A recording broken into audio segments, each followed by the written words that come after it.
Ever wonder why we have rules? Rules we all have to follow. Or who gets to decide who owns what? How much power anyone should have over anyone else? Yeah, they seem like simple questions on the surface, don't they? But they open up these huge debates. Exactly. Welcome to the Deep Dive, where we try to unpack some of that.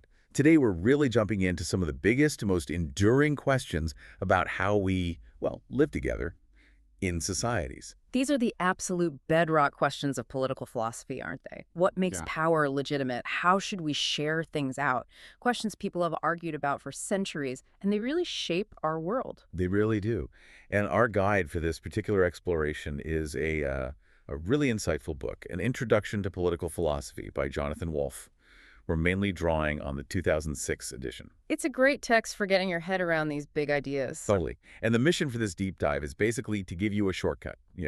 Use Wolff's framework to pull out the core arguments, the surprising bits, the things that make you go, and just get a clearer picture of these debates. Yeah, it's about getting a handle on centuries of thought without, reading everything. Moving, as Wolff puts it quite dryly, from muddled ignorance to informed bemusement. Which is definitely progress. So, okay, where do we even start? What is political philosophy according to Wolff? Well, at its heart, the source suggests it kind of boils down to two fundamental questions. First, who gets what? Okay. And that's not just money. It's everything society produces, really. Goods, rights, liberties. On what basis should people have property? What freedoms should the state protect? That kind of thing. Who gets what? Makes sense. Well, the second one. Says who? So this is all about political power. Who gets to make the rules? Who has the authority to command, to enforce decisions? And crucially, why should anyone obey them? It's about how legitimate power is distributed. Who gets what and says who. That does simplify it quite a bit. The source even mentions that quote from Pericles. Thucydides recording it. He's saying, if you don't care about politics, you've got no business being here. Really drives home how basic this stuff is to just living. And it's really important, the source stresses, to see how this is different from, say, political science or history. How so? Well, those fields, they tend to ask how things are. Who holds power right now? How is wealth actually distributed? They're descriptive. They describe the world. Right, they give us the facts on the ground. But political philosophy, that's what we're doing here. It's asking how things should be. Exactly. What would be a fair way to distribute things? What should the limits of government power be? We're in the realm of the normative values, principles, ideals, not just describing what is, but asking what ought to be. Got it. And obviously, there aren't easy answers written down somewhere. No, definitely not. But we can explore the most powerful arguments, the counter-arguments, the debates that have shaped how people think about this stuff. Okay, so let's dive in. We're basically going to follow the path Wolff lays out. We'll start by imagining life without any government. A thought experiment. State of nature. Right, to see why we might even want a state. Then the big puzzle. If we have one, why should you obey it? What's the obligation? And from there, who should rule? How should it be set up?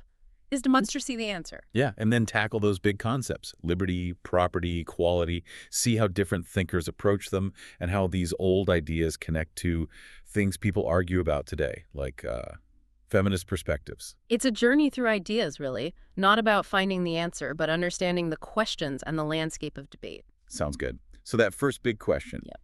The state of nature, why have a state at all? Let's unpack that. Okay, so the classic starting point is this thought experiment. Imagine no government, no laws, no police. What's it like? The state of nature. And the most, maybe, famous answer is Thomas Hobbes. Definitely the bleakest, perhaps. In Leviathan, he argued it would be a war of all against all, constant conflict. Wow. Why did he think it'd be so bad? What was his reasoning? Well, it starts with his view of humans, pretty materialist for his time. We're driven by this constant desire for felicity, basically, getting what we want continuously. Okay, a fundamental drive. Yeah. And when you combine that with a few basic facts about humans living together, conflict just seems unavoidable without a boss, basically. What sort of facts? He points to three main reasons for quarrel: competition, diffidence, and glory. Competition for scarce stuff everyone wants. Makes sense. Diffidence, which is like mistrust or fear. Even if you're peaceful, you can't be sure others are, so it's rational to strike first for your own safety, preemptive attack. So fear is a huge driver, not just greed. Absolutely. Fear and suspicion are key, the source emphasizes. And third, glory or reputation. People want to be valued, and they'll fight over insults or signs of disrespect. And he also points out we're all roughly equal in vulnerability. The strongest can be taken down, and resources are scarce. Put it all together. Life sounds pretty nasty, brutish, and short, as he famously said. Exactly. And in this state, Hobbes says there's no right or wrong, no justice or injustice. Those concepts only make sense when there's a power to make and enforce laws. All you have is the natural right of liberty, do whatever you need to survive. But hang on, didn't Hobbes also talk about laws of nature? That sounds like morality. Ah, yes, but this is crucial. They are rules that reason tells you would lead to peace, like seek peace, be willing to give up some rights if others do, keep your promises. But here's the catch. They only bind in foro interno. Like conscience, like you know they're good ideas. Right. You wish everyone would follow them, but they don't bind in foro externo in your actual actions because you can't trust anyone else to follow them if there's no enforcement. So acting justly just makes you a sucker if others don't. Precisely. It makes you vulnerable. The big problem is the lack of assurance, the constant suspicion. The whole point of the state, for Hobbes, is to create that assurance. The sovereign's power makes it safe to follow the laws of nature because you can trust others will likely do the same or be punished if they don't. Okay, so Hobbes. Life without government is terrifying, driven by fear. But then you have John Locke, who had a much more positive take. He really did. Locke argued the state of nature isn't lawless, it's governed by a moral law of nature. A moral law, even without government. Yes, discoverable by reason. It basically says no one ought to harm another in their life, health, liberty, or possessions. These are natural rights. So, completely unlike Hobbes, Locke thinks morality exists before the state. That's the core difference. And because this law exists, everyone has a natural right to enforce it, to punish those who violate the law, to protect their rights and deter others. Now, scholars debate if he was directly arguing against Hobbes, but the contrast is stark. But if there's morality and rights, why leave the state of nature at all? Why did Locke think we needed government? Because even though it's not a state of war, it's full of inconveniences, as he put it. Problems arise. When people disagree about the law, there's no impartial judge to settle disputes. Right, everyone's their own judge and jury. Exactly. There's no commonly agreed upon written law everyone knows. And there's no reliable power to actually enforce a just judgment if the offender is strong. So, your rights are insecure. Things can easily escalate. So people form a state not to escape sheer terror like in Hobbes, but more for convenience, better protection. To better protect the rights, they already possess life, liberty, property. It's about impartial justice and security for those rights, not just escaping a war zone. Very different motivation. That's a big difference. And the source brings up an interesting critique of both of them here, doesn't it? Yeah, the idea that maybe they weren't really imagining a truly pre-social human. Perhaps they were projecting traits from their own societies, man in society, or even man in bourgeois society, onto this supposed natural state. Which is where Jean-Jacques Rousseau comes in. He had a big issue with that. He certainly did. Rousseau argued Hobbes and Locke got it wrong. They mistook traits learned in society like greed, pride, envy for natural human characteristics. So what was Rousseau's savage man like? In the very beginning, Rousseau's savage is solitary, simple, driven by just two basic feelings. Self-preservation, amour de soi, and pity or compassion, pitié, at the suffering of others. So peaceful initially, not war. Exactly. Peaceful, maybe even happier than civilized people in some ways. Few needs, easily met by nature. Natural pity stops them from hurting each other, although maybe less so if resources become very scarce. Okay, so if the initial state is peaceful, where does the conflict and war come from in Rousseau's story? It comes later. After people start living together in rudimentary groups, cooperation leads to leisure. Leisure leads to comparison: who's stronger, who's better looking, who's cleverer. This breeds pride, vanity, amour propre, shame, envy. The social emotions. Right. And the real killer is the development of private property. The first person who fenced off land and said, "This is mine," and found people simple enough to believe him that, for Rousseau, was the founder of civil society and all its problems. So war arises from early society and inequality, not from the absence of society. Precisely. He talks about how this newborn state of society creates a horrible state of war between the haves and have-nots, and then the rich devise a clever trick. They persuade the poor to create a state with laws, supposedly to protect everyone equally, but really designed to protect the property and power of the rich. Wow, that's a much more critical view of the state's origins than Locke's. Right. So three really different pictures. Hobbes's war of all against all, Locke's inconvenient but moral state, Rousseau's initial piece, ruined by social development and property. Yeah. And the value of this whole state of nature exercise, even if it's hypothetical, is it helps us see why we might want a state, what problems it's supposed to solve, even if the state brings its own set of issues. The source does briefly mention the anarchist view, too, Right. right? People who think we don't need a state. Yes, thinkers like Godwin or Kropotkin argued that sophisticated cooperative societies could function perfectly well without a government, relying on voluntary associations and social norms. Is that plausible? Well, the source suggests a literal state of nature with no structures probably wouldn't work. But it roots that rational anarchism, which envisions society run by non-state organizations, is actually very close conceptually to defending a minimal state.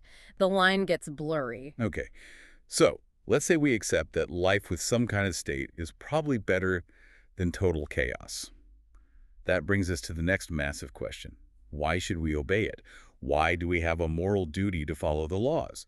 The problem of political obligation. And this is a really, really thorny one. The source walks through the main attempts to justify it, and honestly, none of them are perfect. The most obvious starting point seems to be consent.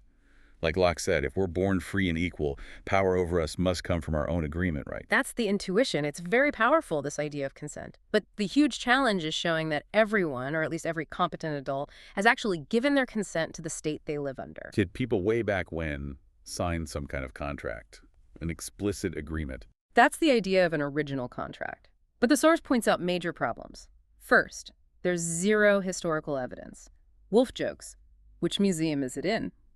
Second, could people in a supposed state of nature even make such a complex agreement? And third, even if they did, how could their agreement bind us today? One generation can't consent for the next. Right. That doesn't explain my obligation now, so No. maybe it's not explicit, but tacit consent?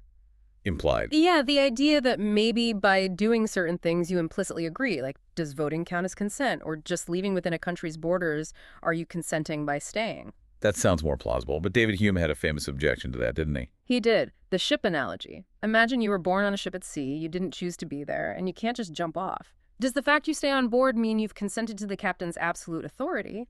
Hume thought, obviously not, if you have no real alternative. And the source argues that in today's world with strict borders and immigration laws, most people don't have a realistic option to just leave their country. So staying isn't free consent.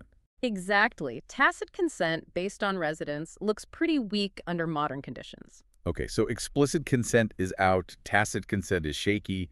What about hypothetical consent? This is popular now. The idea is the state is justified because if we were in a state of nature, being rational, we would agree to create it. It's the rational choice. So, because I would agree if I were in that situation, I am obligated now. Well, that's the question. Does a hypothetical agreement create a real obligation? The source is skeptical. Consent theory is usually based on a voluntary act you choose to be bound. A hypothetical choice isn't an actual act of consenting. It didn't actually happen. Right, so it doesn't really satisfy that core voluntarist idea. You can't be obligated by something you would have done but didn't actually do. And even if you try to say it shows you have a disposition to consent, the theory needs universal obligation, and it fails if even one rational person wouldn't consent. So consent theory, in all its forms, really struggles to ground a universal duty to obey the state. What else is there? Well, one thought is, maybe you only have to obey laws you personally judge to be morally right. That sounds quite appealing, actually. Follow your conscience. The source calls it a highly enlightened picture. But what's the downside? Chaos. Pretty much. Imagine if everyone only obeyed the laws they agreed with. Think about property laws.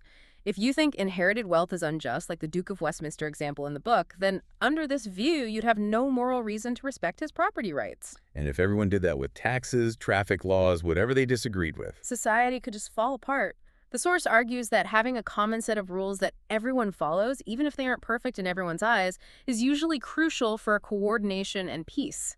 More important than everyone acting solely on their private moral code. Okay, so individual moral judgment is maybe too unstable. What about utilitarianism? Obey, because it produces the best consequences. The basic idea from someone like Bentham is obey the state if and only if the consequences of obeying are better, produce more overall happiness or utility than the consequences of disobeying. So calculate the utility of each act of obedience. That's direct utilitarianism. But the source points out it can be a lawbreaker's charter.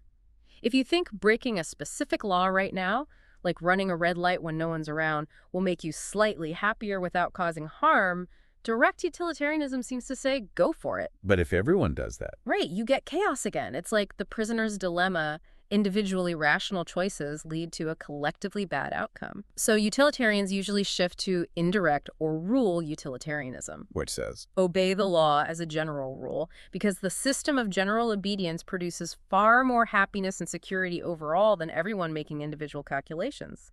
The state's enforcement helps maintain this beneficial system. it sounds more robust. But utilitarianism has its own classic problems, doesn't it? Oh, big time.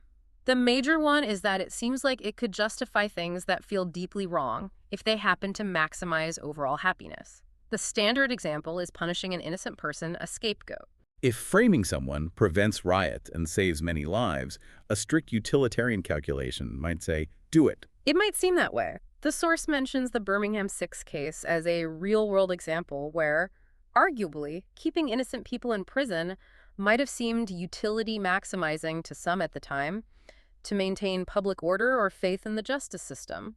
But that feels fundamentally unjust. Exactly. And even if indirect utilitarians argue that, in the long run, punishing the innocent creates insecurity and reduces happiness, the deeper objection, the source says, is that it's the wrong reason to avoid injustice. You shouldn't frame innocent people because it's wrong, because they have rights, not just because it might have bad consequences later. And it seems hard for utilitarianism to guarantee fundamental rights if they conflict with maximizing happiness. So that's a perennial challenge, which leads us to another idea. The principle of fairness. Associated with HLA Hart, what's the gist? The idea is, if you benefit from a cooperative scheme where others are doing their part, following rules, making sacrifices, then you have a moral duty to do your part too, out of fairness to them. You shouldn't be a free rider. So the state provides benefits, security, roads, schools, because people pay taxes and obey laws. If you enjoy those benefits, fairness requires you to contribute too. That's the logic. It seems quite intuitive. But there's a powerful counter-argument the source discusses. What if you receive the benefits unwillingly? How does that work? The example used is a spontaneous street concert. Some musicians start playing on your street. You hear the music, maybe you enjoy it, you benefit, but you didn't ask for it. Does that mean you now have an obligation to pay them if they come asking?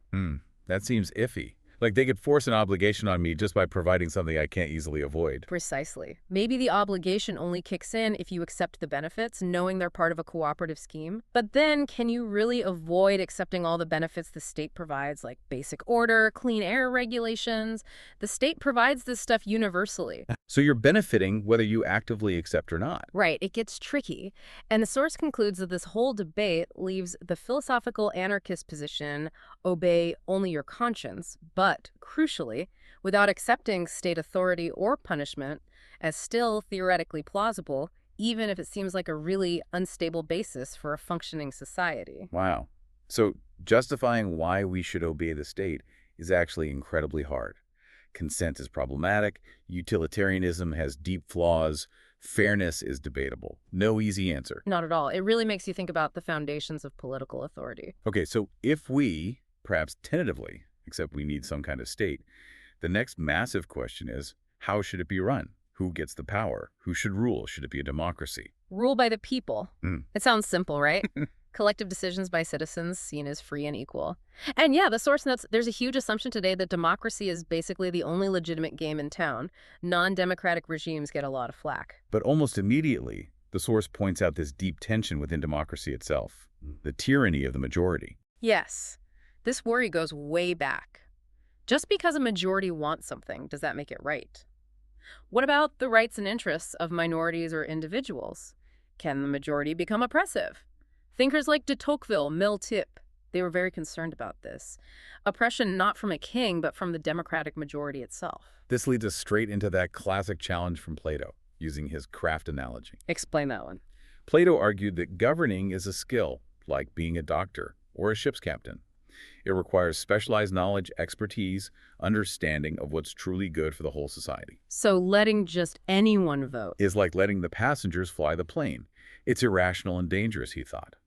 You need experts, his philosopher kings, to rule, people trained in knowing the good. And you have to admit, that argument has some power.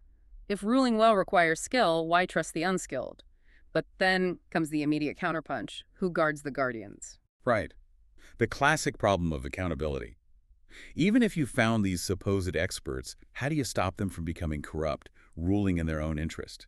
Plato had ideas guardians couldn't own property, have families, but the source says realistically, there are no guarantees. So Plato identifies a real issue, competence, but his solution seems vulnerable to unchecked power and corruption. Okay, so how do defenders of democracy get around Plato's challenge? One way is to question his core assumption that voting is only about finding some single, objective, common good that only experts can see. Maybe it's not about finding the truth, but about aggregating interests. People vote for what they want, what benefits them. But interests clash, right? Mm. Build a road here, taxes go up there. The source points out that just adding up conflicting preferences doesn't magically produce the best outcome for society. And it gets even messier if people vote for mixed reasons, partly self-interest, partly what they think is good for others. The final vote tally becomes hard to interpret. What does it really signify? Which kind of brings us back to the idea that maybe voting should be about the common good. And surprisingly, there's a mathematical argument that pushes back against Plato here. Condorcet's jury theorem. This is pretty cool. The basic idea is, if individual voters are, on average, even slightly better than random chance, better than 50-50, at identifying the common good. Then a large group voting together is actually highly likely to get the right answer. Exactly. The collective wisdom emerges mathematically. If the conditions hold, democracy can be a surprisingly good tool for finding the truth, which directly counters Plato's claim that only experts can know. But there are big ifs there, right? The source mentions the conditions. Huge ifs. People have to actually be voting for the common good, not just their own interests. They have to be, on average, more likely right than wrong, and they have to vote independently. Rousseau, for one, was pretty skeptical that real-world democracies meet these conditions. Which brings us to another justification for democracy, focusing less on whether it makes the best decisions and more on its inherent values. Freedom and equality. Exactly. This is central for Rousseau. Even though he doubted real democracy was possible for humans, only for gods, he said, his idea of the social contract is powerful here. We all agree to form a collective sovereign, which is just all of us citizens acting together. And obeying laws made by this sovereign laws we collectively made is like obeying ourselves. So freedom and authority are reconciled. That's the ideal. But it requires citizens to aim for the general will when they vote what's truly good for everyone, applied equally not just their private or group interests. Education is key to developing this civic virtue. But that general will concept is notoriously tricky, isn't it? The source points out the difficulties. Very tricky. How do you know what it is? How is it different from just the sum of everyone's selfish desires, the will of all? In a society with deep divisions, like class differences, can laws really affect everyone equally, as the general will requires? And Rousseau's ideas for making people follow the general will, forcing people to be free, having an official sense or a state religion, sound pretty authoritarian to modern ears. Yeah, they clash strongly with liberal ideas about freedom of thought and conscience. There's a real tension. His system might aim to find the common good, but it seems to require clamping down hard on individual liberty to create the unity he thought was necessary. Plus, the source notes his blatant inconsistency in excluding women, despite his whole system being based on equality. Wollstonecraft called him out on that. She did. If equality is the foundation, it should apply to all. So even Rousseau struggles to perfectly balance good outcomes with freedom and equality. This connects to the idea of participatory politics, right? Right. The ideal that real democracy means being involved in all decisions affecting you. It's a powerful ideal. If rules shape your life, shouldn't you have a say? It feels right. But the source raises serious practical problems, especially in huge modern society. Just the scale of it, getting millions involved. The scale, the quality of deliberation you could possibly have, and the sheer time commitment. If everyone's constantly debating everything, when does anyone work or live their life? You might trade away prosperity and other goods for constant participation. Seems hard to pull off in reality. Which leads us to the dominant model today, representative democracy, defended strongly by someone like John Stuart Mill. Mill saw real value here, even if it's indirect rule. He argued participation, even just voting and engaging in public debate, helps develop citizens morally and intellectually. It makes them better people. And it acts as a check on government. Yes, a crucial self-defense mechanism. Historically, he argued, free states do better. It gives people a way to protect their interests against bad rulers. Although critics might say it just feels like choosing your masters, an elective dictatorship. Mill was worried about the quality of rulers, too, wasn't he? Echoing Plato's concern. He was. Who gets attracted to power? Maybe not the best people. That's why checks and balances are vital, like the separation of powers the American founders used divide power so no one branch gets too strong. And Mill suggested reforms to make representation better. Yeah, things like plural voting, giving the educated more votes. That's hugely controversial now, obviously sacrifices equality. Also, the secret ballot, which he thought would free people to vote their conscience, and proportional representation to make sure minority views get heard. But even with PR, minorities can still be consistently outvoted on important issues. Representation isn't a magic bullet for protecting rights. No, you still need things like constitutional rights. And again, you see the tension in Mill, just like Rousseau. He's trying to balance getting good outcomes, better decisions, citizen development, with intrinsic values, freedom, equality. Plural voting clearly favors the instrumental goal over equality. The source also makes a point about the expressive value of the vote itself. Yes, this is important. Beyond influencing outcomes, just having the right to vote sends a powerful message. It signifies you're an equal member of the community, that you count, that you deserve respect. The South Africa example is powerful here. Getting the vote was hugely symbolic. Absolutely. And think about the historical arguments used to deny women the vote, like claiming their husbands represented their interests. That shows how denying the vote's expressive value was part of upholding inequality. So, yeah, who should rule is incredibly complex.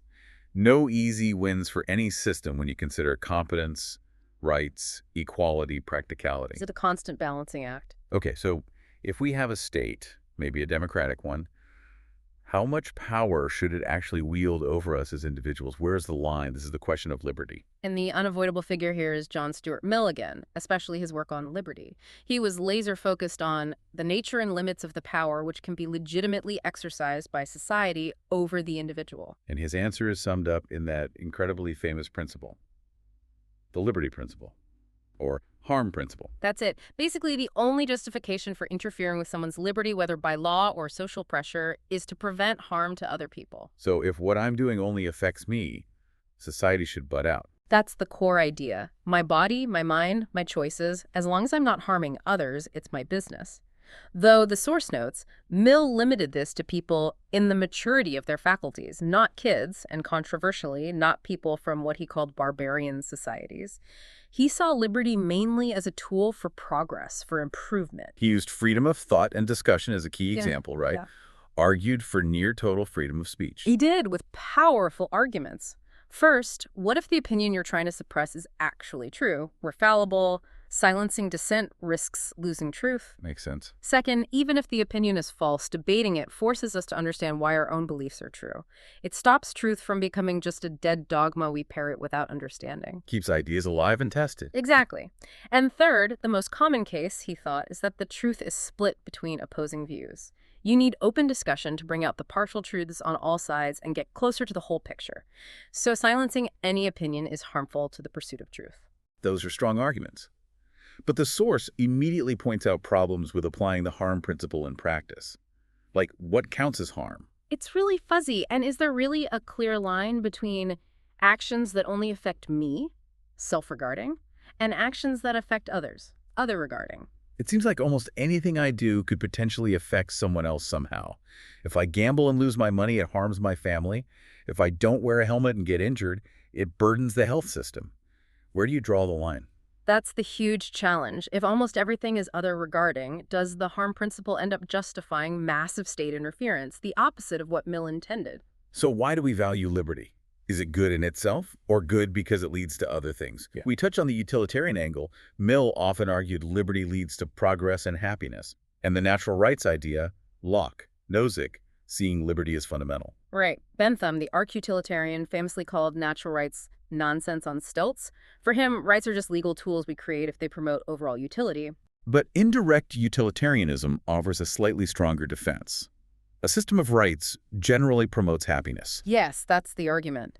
It's more plausible than calculating utility case by case. Some utilitarians, like Sidgwick, even thought maybe utilitarianism itself should be kept secret, an esoteric doctrine for the rulers, government house utilitarianism, while the public just gets told to follow rights and rules. But the source comes back to the critique. Utility and liberty can clash. Stealing bread when starving, punishing the innocent. The core worry persists. Does utilitarianism justify liberty for the right reasons, or just as a useful tool that can be discarded if it stops being useful? And Mill's focus on liberty for improvement suggests it wasn't necessarily an absolute value for everyone in his view. This leads to another debate. Should the law enforce society's shared morality, even when no direct harm is done? Legal moralism. Mill's harm principle says a definite no. If it's not harming others, the law has no business interfering just because society finds it immoral. But Lord Devlin argued yes. What was Devlin's point? He argued that societies are held together by a shared morality. Undermining that morality, even through private acts, threatens the social fabric itself, which is a kind of harm to society as a whole. The law is justified in protecting that shared morality. He used the example of laws against pimps or brothel keepers. If prostitution itself between consenting adults is private, under Mill's principle, why is facilitating it illegal? Devlin said it's because the law is upholding a shared moral standard. So you have this clash. Mill offers a clear-line harm to others, but defining harm is tricky, and the justification for valuing liberty is debated. Devlin offers a defense of enforcing morality, but that raises worries about individual freedom and potentially oppressive laws based on popular prejudice. Yeah, another tough one. Okay, let's shift gears slightly. We've talked about power, now let's focus more directly on who gets what. The distribution of property, wealth, resources. Distributive justice. Right. What principles should guide how stuff is shared out? The source brings back the usual suspects: utility, natural rights, equality. And it asks, does believing in liberty commit you to a specific view on property? And here we see that big split within liberalism again. Libertarianism versus welfare liberalism. Exactly. Libertarianism, think Robert Nozick, emphasizes strong natural property rights. Minimal state, just enforcing contracts, protecting from theft and violence, free markets rule. This usually leads to big inequalities, but they argue that's the price of maximizing liberty as non-interference. Whereas welfare liberalism, associated with John Rawls, argues that some redistribution is needed for fairness and to make liberty meaningful for everyone. You need things like fair opportunity, maybe a social safety net. Government intervention, like taxes for welfare, isn't necessarily anti-liberty. It can enhance the actual liberty and choices of the worst off. To make us feel the scale of inequality, the source uses that income parade analogy from Jampan. It's very striking. Picture everyone walking past you in an hour, their height matching their income. It starts with negative heights, people losing money. Then tiny figures, matchstick-sized, for ages, low earners, part-time workers. Average height might pass halfway through, but then the figures get taller and taller. House-sized, skyscraper-sized, literal giants at the very end representing the huge incomes of the super rich. It's a dramatic picture, and the source asks you, the listener, when you picture that, does it just feel wrong, unjust? Acknowledging the nuance about individual versus household income. It forces you to confront the reality of disparity and ask if it's justified. Which leads back to, how are property rights justified anyway? We mentioned Locke's labor mixing argument. Right. Mix your work with unowned stuff, leave enough and as good for others, and it's yours. Because labor adds value. But the criticisms are still there. Why does mixing labor give you the whole thing, not just the value you added? And how does the enough and as good rule work when everything's already owned? Locke's argument seems shaky ground for the kind of unlimited, inheritable property rights we often see. Okay, if natural rights are tricky, what about the free market itself as a distribution mechanism? The source outlines the basics: private ownership, profit motives, supply and demand, competition. Real economies are mixed, of course, and contrasts it with a planned economy, state control, central planning. What are the arguments for the market? Efficiency is a big one. Hayek's point about the price system: it's an amazing information device. Prices signal scarcity and demand across the whole economy instantly, far better than any central planner could know. And the profit motive gives people a reason to act on that information. Exactly. It coordinates activity decentralizedly.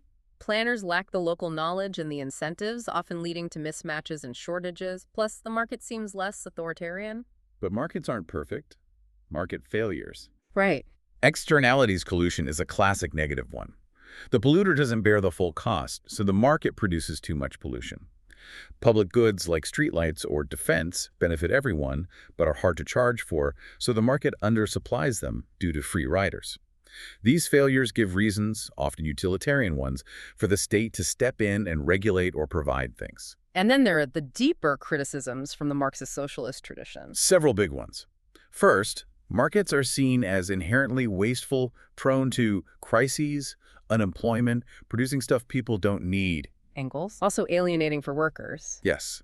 Separated from the product, the process, their own potential, even each other, work becomes just a means to an end, not fulfilling. And exploitative. This is key to Marx. The idea that capitalists pay workers less than the value their labor actually creates. The difference, the surplus value, is profit extracted from the workers. Shareholders profit without working. Now, defenders say capitalists provide capital, take risks, but the critique is that the system's based on this extraction. And finally, markets inevitably lead to unjust inequalities, which brings us right back to addressing that inequality. And this is where John Rawls' theory becomes so important, the original position and the veil of ignorance. It's a brilliant thought experiment. Rawls asks, what principles of justice would people choose for their society if they had to choose from behind a veil of ignorance? Meaning they don't know who they'll be. Exactly. You don't know your class, race, gender, natural talents, religious beliefs, your idea of a good life. You're stripped of all the specific information that could bias your choice in your own favor. The idea being, if you don't know where you'll end up, you'll pick fair rules for everyone. Precisely. It ensures impartiality. Rawls assumes people in this original position are rational and want to secure primary goods, the basic things everyone needs to pursue their life plans. Liberties, opportunities, income, wealth, self-respect. And Rawls argues they'd use a cautious strategy called maximize the minimum. Yes. Make the worst possible outcome as good as it can be. Since you don't know if you'll be at the bottom, you play it safe. You wouldn't gamble on a system that might leave you utterly destitute if you could choose one that guarantees a decent minimum, even if it means the top isn't quite as high. And this leads to his two principles of justice. First, the liberty principle. Everyone gets the most extensive set of equal basic liberties compatible with similar liberties for all. This comes first. It has priority. Second, inequalities are okay only if they meet two conditions. A, they're attached to positions open to all under fair equality of opportunity. And B, they work to the greatest benefit of the least advantaged members of society. That part B is the famous difference principle. Inequalities are only justified if they help the people at the bottom. Right. The maximum logic makes sense behind the veil. You ensure the floor is as high as possible. But Rawls' theory gets criticized too. Why only focus on primary goods? What about people with special needs, like disabilities? And why treat natural talents as morally arbitrary so you don't fully deserve the rewards they bring? Critics question that. Also, does the absolute priority of liberty always make sense if it conflicts with helping the least advantaged? Which sets up the confrontation with Robert Nozick's libertarian alternative. Exactly. Nozick completely rejects Rawls' idea that justice requires a specific pattern of distribution, like the difference principle. For Nozick, justice is historical. Meaning? If you acquire property justly, without violating rights, and transfer it justly through voluntary exchange, gifts, and rectify any past injustices, like theft, then whatever distribution results is just. It doesn't matter how unequal it looks. The state's only job is to protect these property rights, the minimal state. He uses the Wilt Chamberlain example to argue against pattern justice. Famously. Imagine a society starts with your preferred just pattern, say, everyone equal, distribution 1, D1. Now, superstar Wilt Chamberlain makes a deal. Everyone who wants to watch him play voluntarily drops 25 cents in a box just for him. People happily do it. Wilt gets rich. Right. The new distribution, D2, is very unequal, violating the original pattern, D1. But Nozick asks, what's unjust about D2? It resulted entirely from free choices starting from a just position. Everyone consented to the transactions. So trying to maintain a pattern like Rawls' difference principle requires constantly interfering with people's free choices, taking Wilt's money. That's Nozick's point. Liberty upsets patterns. Maintaining a pattern requires infringing liberty, which leads to his highly controversial claim. That taxation for redistribution is like forced labor or slavery. Yes. Taking the earnings of X hours of your labor is like forcing you to work X hours for someone else's benefit. It's the state claiming ownership over part of you. A very strong claim. How do Rawlsagers respond? Well, they question Nozick's starting point. How can we know historical property acquisitions were really just? Also, just because individual transfers are voluntary doesn't mean the resulting overall pattern is desirable or should be accepted without question. And calling taxation slavery is surely rhetorical overkill. And crucially, maybe redistribution increases liberty overall. That's a key Rawlson point. Taxes funding education or healthcare might give the poor far more effective freedom and choices than they'd have in Nozick's minimal state, even if it slightly restricts the choices of the wealthy. So, which system truly maximizes liberty, considered broadly? It's a fundamental clash. Wow. Okay, so no consensus on who gets what either. Deep disagreements all the way down. Deep disagreements. It shows how fundamental these questions are. Right. We've covered a lot. The state, obligation, rule, liberty, property. Let's try to wrap up by connecting some threads and looking at challenges to the sort of mainstream framework, often called liberal individualism, especially from feminist perspectives. Okay, so the source characterizes this liberal individualism with a few common themes. One, the main job of political philosophy is designing ideal rules and institutions assigning rights, duties, like writing laws. 2, the individual comes first. Freedom and equality for individuals are the top values, usually protected by rights. And 3, often justice, fairness, in distributing these rights and resources is seen as the absolute top priority, the first virtue of society, as Rawls famously said. But not everyone buys into this. There are anti-individualist critiques. Lots of them. Communitarians emphasize community values over abstract individuals. Marxists see liberal rights as masking class power. Thinkers like Bradley saw the state more like an organism, stressing social duties over individual rights, and argued justice isn't the only or even primary virtue. And feminist thought offers another set of challenges. The source notes feminism is diverse, though. Absolutely. Some feminist arguments work within that liberal individualist framework. They argue women, as individuals, have historically been denied the equal rights and opportunities that liberalism promises. So they demand equal rights, equal treatment, maybe policies like affirmative action to correct for past and present discrimination, based on the liberal idea that gender shouldn't matter for your rights. Exactly. Discrimination is unjust on basic liberal grounds. But then there's this feminist dilemma the source mentions. What's that? If you argue women have different needs or face different circumstances, say, around childcare, opponents can twist that into saying women are inherently different and thus don't deserve full equality. But if you deny any relevant differences, then policies based on purely formal equality might not achieve real equality because they ignore disadvantages rooted in social structures or biology. That's tricky. So the response is often to challenge the structures themselves. Yes. To reconstruct the social norms and institutions that create unfairness, even those linked to perceived biological differences, like challenging the idea that women are naturally primary caregivers. Policies like universal parental leave try to tackle the resulting inequalities both at home, the double day, and at work. Affirmative action is another tool, debated of course, but aimed at addressing systemic disadvantage.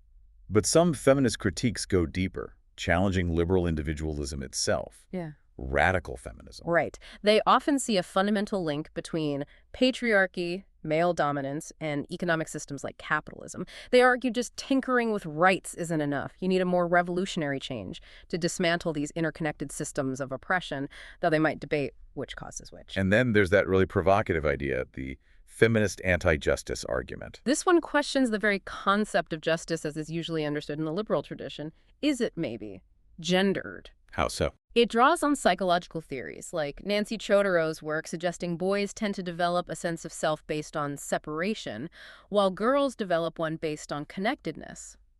The argument is that traditional justice focusing on abstract rules, rights, impartiality, keeping people separate, reflects this typically male orientation. And Carol Gilligan's research found different moral voices. Yes, her studies suggested a justice voice, abstract rules, rights, often favored by men, and a care voice, relationships, context, avoiding harm, often favored by women. This supports the idea that our dominant conception of justice might be biased towards one perspective. Which raises a huge question. Is justice really the first virtue? Should we maybe prioritize other things like care or community or citizenship? This is where that marriage analogy from Jeremy Waldron comes in. A marriage where spouses are always standing on their rights against each other doesn't sound like a very good marriage, does it? It seems to lack trust, affection, mutual concern. So rights and justice are maybe what you fall back on when the better stuff, trust, care, breaks down. That's the idea. Maybe justice isn't the highest ideal for human relationships, but a necessary backstop for when things go wrong. The source suggests a compromise might be needed. Like, we need abstract rules of justice for our institutions, because trust does fail. But we should also try to build a society where virtues like care and citizenship can flourish. Exactly. And applying justice well isn't just about abstract rules anyway. It requires paying attention to context, to detail, especially when trying to fix unfair inequalities. And maybe, the source suggests, the character of the people a society produces, are they exploiters or cooperators, Yeah. is ultimately more important than just its formal rules. That's a powerful thought to end on. It connects back to Rousseau and Mill's hopes for citizen development. It shows how these seemingly separate philosophical questions are all tangled together. Wow.